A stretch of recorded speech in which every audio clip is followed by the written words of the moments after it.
चला. नमस्ते. मी मदन पोलके. 23 म्हणजे एससी प्रवर्गातून त्यावेळेला आपल्या राज्याचे लाडके उपमुख्यमंत्री आदरणीय एकनाथरावजी शिंदे साहेब यांच्या विचारांवर विश्वास ठेवून त्यावेळेला धनुष्यबाण या चिन्हावर निवडणूक लढवू इच्छितोय. सर, आपण शिक्षण क्षेत्रातून डायरेक्टली राजकारणात आलाय, याचं कारण काय?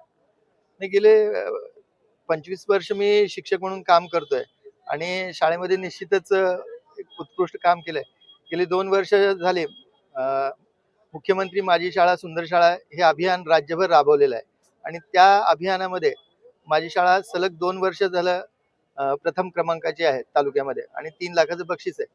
आणि मग मला असं वाटतं की शिक्षकांनी किंवा चांगल्या लोकांनी राजकारणामध्ये पण सक्रिय व्हावं आणि त्यामुळेच आमचा जो पूर्ण पॅनल आहे तो सुशिक्षित आहेत.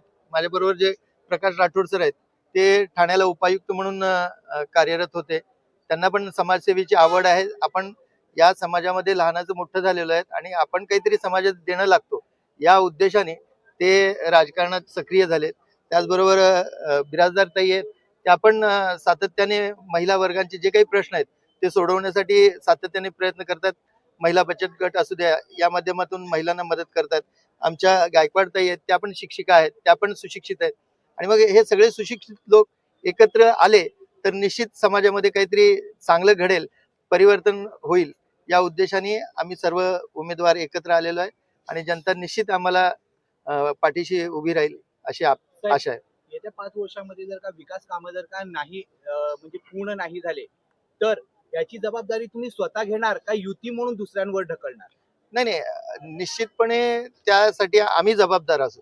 कारण का ज्या वेळेला उमेदवार म्हणून आम्ही जनतेच्या समोर जातो त्यावेळेला आम्हावर आमच्या सर्वांवर विश्वास ठेवून जनता मतदान करणार आहे आणि त्याचं जे काही दायित्व आहे ते आम्हालाच घ्यावं लागेल आणि आम्ही निश्चितपणे प्रयत्न करू. इतर उमेदवारांवर किंवा इतर कुणावर टीका न करता विकासाच्या गोष्टींवरच आम्ही प्रभागामध्ये जाणार आहोत आणि हा जो प्रभाग असेल येणाऱ्या काळामध्ये अनेक गोष्टी करण्यासारख्या आहेत. त्यासाठी इच्छाशक्ती पाहिजे. फक्त महानगरपालिकेवरच आपण अवलंबून न राहता अनेक CSR फंड आहेत, त्या माध्यमातून आपल्या प्रभागाचा काही विकास करता येत असेल. आता रस्ते, ड्रेनेज, पाणी यासाठी तर आहे. इतर गोष्टी आहेत. लहान मुलांसाठी खेळाचे म्हणजे मैदानं उपलब्ध करून दिले पाहिजेत, बागा उपलब्ध करून दिले पाहिजेत, नाना नानी पार्क उपलब्ध करून दिले पाहिजेत.